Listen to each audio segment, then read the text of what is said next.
안녕하십니까, 박사님. 안녕하세요. 만나면서 반갑습니다. 예. 네. 오늘은 백자춤은 한자란 무엇인가 여쭤보고 싶어서 박사님 찾아뵙게 됐습니다. 예, 예. 우선 서점에서 저희 책을 이렇게 봐주시고, 선별해 주셔서 감사를 드립니다. 예, 이 백자초문이란 저의 한자 학습서의 브랜드입니다. 예. 제가 붙인 저의 한자 학습서 이름인데, 뜻은 어떤 뜻이냐면, 한자는 백자에 선별된 기초 한자만 익히면 한자의 원리를 터득할 수 있다. 이런 취지에서 제가 붙인 한자 이름입니다. 예. 우리가 한자를 배우게 되는데 지금 사실은 동양에서 한자 학습서가 없습니다. 예. 없다고 해도 과언이 아닙니다. 과거에는 이제 천자문을 통해서 우리가 한자를 배웠는데, 천자문은 사실 어린이들이 한자를 처음 배울 기초 학습서는 아닙니다. 예, 예. 말하자면 그 한자가 매우 까다롭고 어려운 한자로 되어 있습니다. 예. 그런데도 한자를 배울 수 있는 다른 방법이 없다 보니까 예. 천자문을 통해서 한자를 배우게 됩니다. 예. 그런데 그 천자문이라는 것은 그야말로 선별된 한 천자의 한자를 가지고 예. 그것들을 이용해서 만드는 문장을 익히는 건데, 예. 어린이들이 한자를 학습하는 데에는 매우 적절치 못합니다. 그래서 제가 한자의 원리에 맞게 예. 한자를 구성하고 있는 기초 요소가 되는 백자를 선별을 해서 예. 예. 모아놓은 책이 바로 백자초문입니다. 예, 예. 제가 한 가지 더 여쭤봐도 되겠죠? 예. 어렵고 힘든 한자에 설계도가 있다는 방법이신가요? 그렇습니다. 예, 말씀 좀 부탁드리겠습니다. 보통 이제 한자에서는 부수라고 해서 한자를 구성하고 있는 기초 요소가 되는 것을 214자로 이렇게 구분을 해놓고 있습니다. 예. 사실 한자의 수가 아무리 많아도 예. 214개의 기초가 되는 한자들만 알면 예. 한자를 알 수가 있어야 됩니다. 예. 그런데 지금 여전히 한자가 어렵지 않습니까? 예. 그것은 무슨 말이냐면 기초 부수 214자를 모른다 이 말과 같습니다. 그런데 제가 한자의 이 기초를 들여다보니까 부수 214자 중에는 중복된 것이 많고 예. 또 누락된 것도 많습니다. 예. 그래서 그 214자를 다시 재정비해서 예. 요소를 모아봤더니 불과 100자 미만으로 그것을 다시 정리할 수가 있었습니다. 예, 그렇습니다. 따라서 한자는 그 100자 미만의 기초 한자들만 이해를 해버리면 예. 그 수많은 한자들, 아무리 많은 한자라도 그 한자를 아는데 크게 어렵지 않습니다. 예. 이게 바로 한자의 원리에 따라서 한자를 학습하는 법입니다. 예, 그렇습니까.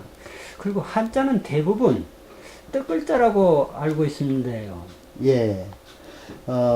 저희도 그렇게 배웠죠. 한자는 뜻글자. 그래서 소리는 의미가 없고. 예. 또 이 말은 항상 한글은 소리글자. 그래서 모양은 의미가 없고. 이렇게 두 글자가 짝처럼 이렇게 인용이 되곤 합니다. 예. 그런데 실제로 한자를 깊이 탐구해 보면 한자는 세 가지 요소로 되어 있습니다. 예. 그 모양과 뜻과 소리. 이것을 이제 한자의 삼요소라고 하는데, 삼요소라는 말은 세 개가 있어야 비로소 문자다 이런 말과 같습니다. 예. 그런데 아까 말씀하신 뜻글자, 소리글자 이 말은 예. 그 세 개 중에서 그냥 두 개만 가지고 그 문자를 한자와 한글을 말하는 것과 같습니다. 예. 세 개를 다 활용을 해야 한자를 알 수 있는데 그 중에서 두 개만 가지고 한자를 말하다 보니까 지금 있는 지금 한자를 배우는 한자 학습은 사실은 방법이 아닙니다. 예. 그리고 당연히 한자는 뜻글자, 한글은 소리글자 이 구분 자체가 잘못되었습니다. 예. 이게 잘못된 것을 가지고 우리가 그것이 당연한 것인 것처럼 생각하고 있기 때문에 문자와 관련해서는 우리가 굉장히 많은 오해에 빠져 있다. 그런 말하자면 거짓된 것을 가슴에다 담아놓고 그것을 전제로 하고 문자를 배우니까 문자의 실체에 접근할 수가 없습니다. 모든 문자는 뜻글자면서 동시에 소리글자입니다. 그러시면은 한자를 쉽게 배우는 방법이 있다면은 교수님 당연히 있습니다. 좋은 말씀 부탁드리겠습니다. 예. 참 그 많은 사람들이 한자를 알아야 된다고 생각을 하고 또 실제로 한자를 배웁니다. 근데 대부분의 사람들은 일찍 포기를 해버리죠. 예. 왜냐하면 배워야 될 한자가 너무 많고 예. 또 어렵고 예. 그걸 또 일일이 외워야 되는데 생물학적으로 사람이 외운 것은 불과 2, 3개월만 사용하지 않으면 70%를 잃어버린다는 것이 상식처럼 되어 있습니다. 예. 예. 근데 그것을 억지로 외워야 되니까 예. 다들 힘겹다고 생각을 하는 것이죠. 예. 그런데 저의 백자초문식 한자 학습법은 예. 한자를 모양부터 외우지 않습니다. 아. 이제 그 한자에 보면 아까 삼요소를 말씀을 드렸는데 그 중에서 한자에서 우리가 소홀히 하는 한자의 음가. 예. 예를 들어서 하늘천이라고 하면 천이라는 음가. 예. 음가를 주목하는 것이 우리 백자초문 한자 학습법의 아주 그 핵심입니다. 아. 그러니까 하늘이라는 것이 있는데 그 하늘이라는 것을 이 천이라는 모양으로 하늘을 표시한 사람들은 예. 음가를 천이라고 불렀어요. 아. 그러면은 그 왜 하늘을 천이라고 했는지를 알면 예. 그 모양을 이해하는 것이 아주 쉽습니다. 아, 그렇습니까? 예. 그런데 지금 한자는 어떻게 되는 것인지 그 소리는 부정해버리고 예. 모양만 가지고 모양 속에서 하늘이라는 것을 찾아내려고 하니까 설령 그것이 하늘천자인 것을 알았다 하더라도 예. 그렇게 나타나는 하늘이 무슨 하늘인지 알 수가 없습니다. 사실 한자에서 보면 하늘을 나타내는 한자가 10여 개가 됩니다. 아, 예, 예.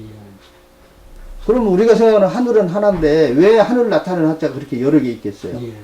더군다나 하늘을 나타내는 한자의 모양이 바뀌면 그 모양에 따라서 음가가 하나씩 달라붙는데 예. 그 음가가 제각각입니다. 아, 예.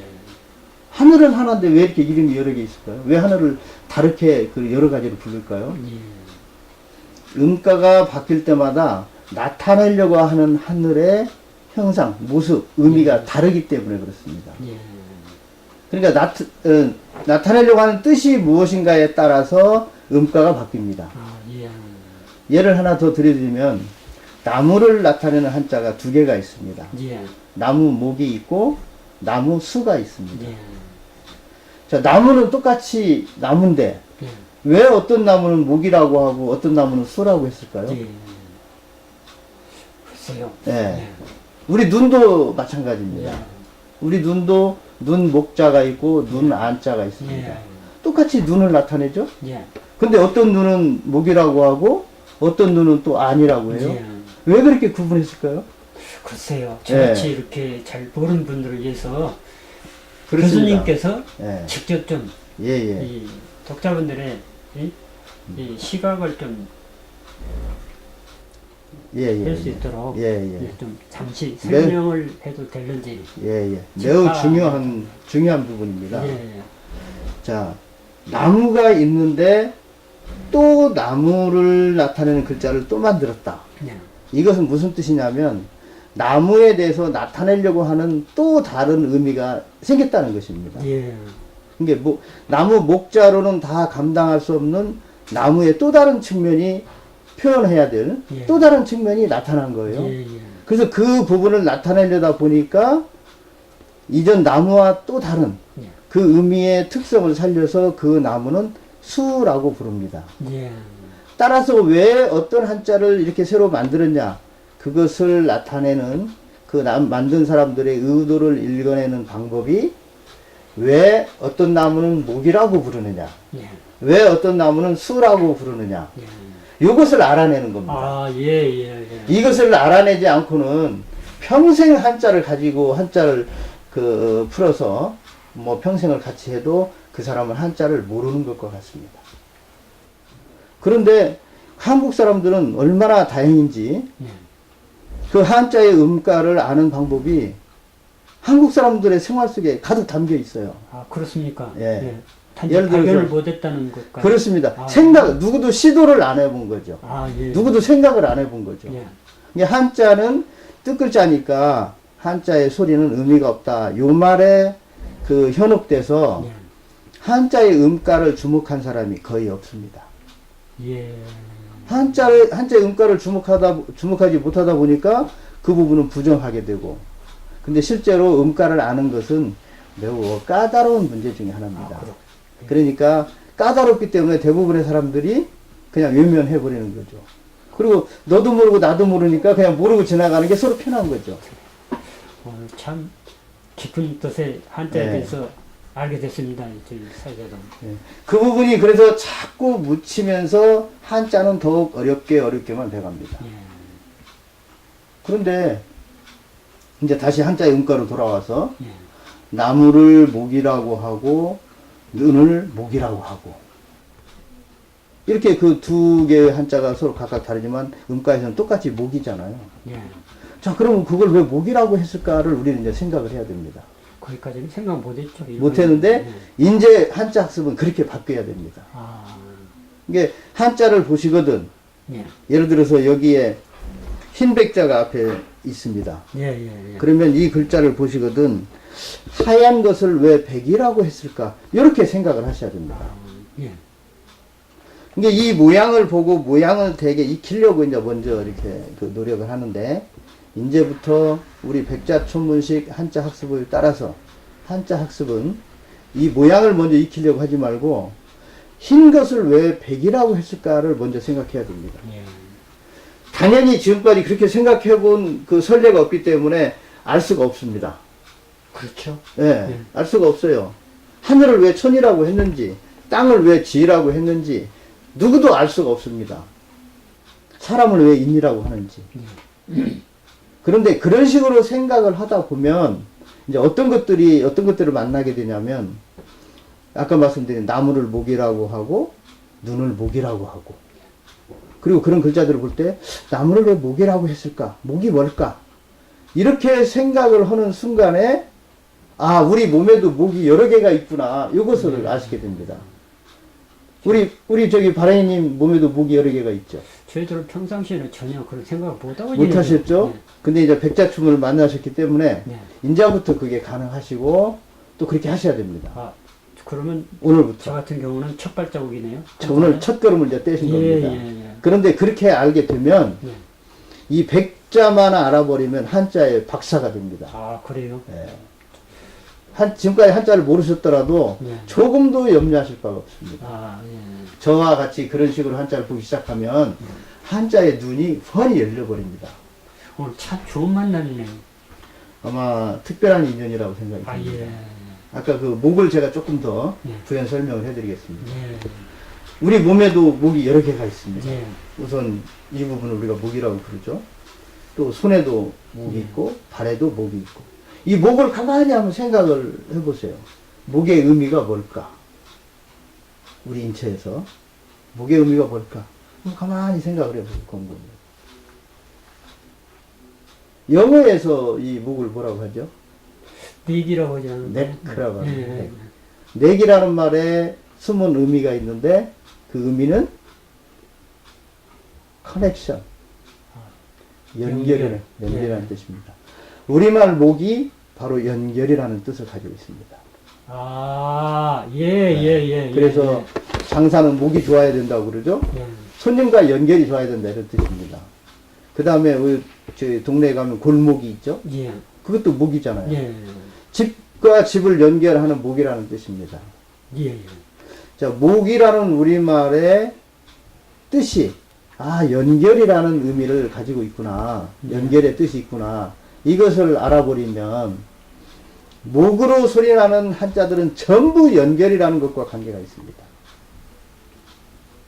그러니까 설령 어떤 한자를 모르시더라도 화목하다고 하는 목자를 만나시거나 그 목사님의 호칭인 목자, 칠목자를 만나시거나 그 한자들을 만나시면 모양을 익히기 전에 이 한자는 목이라는 음가를 가지고 있기 때문에 연결이라는 뜻이 있겠구나 라고 생각을 하시고 그 글자들을 보면 그 글자들이 전부 한자의 구성 요소들이 전부 연결한다는 걸 나타내기 위해서 동원된 기호라는 걸 알 수 있습니다. 처음에 말씀드렸듯이 한글이 자음과 모음으로 되어 있듯이 한자 역시 그런 기초가 되는 기호들의 결합으로 되어 있습니다. 그런데 요소가 많이 있을 때, 한자는 한 100가지 정도가 되는데, 예를 들어서 우리 발행이님이 그 김치찌개를 끓이신다. 예. 그러면 시중에서 재료들을 사실 때 무엇을 사실지 우리가 다 짐작할 수 있죠. 왜냐하면 김치찌개를 뭘로 만드는지 다 알기 때문에. 예. 똑같습니다, 한자가. 나타내려고 하는 뜻이 뭐냐에 따라서 거기에 적절한 이 백자의 요소들을 선별해서 이것들을 결합해서 한자를 만들기 때문에 한자의 이 기초가 되는 백자 원리만 알게 되면 예. 한자가 정말 간단해집니다. 그리고 한자는 절대 억지로 써보거나 억지로 외우거나 하는 문자가 아닙니다. 기초가 되는 기호들의 의미만 이해해버리면 예. 외우지 않고도 한자를, 수많은 한자를 저절로 알게 되는 그런 비결이 바로 백자초문식 한자 학습법입니다. 아, 예. 그리고 그 포인트는 한자의 음을 주목하는.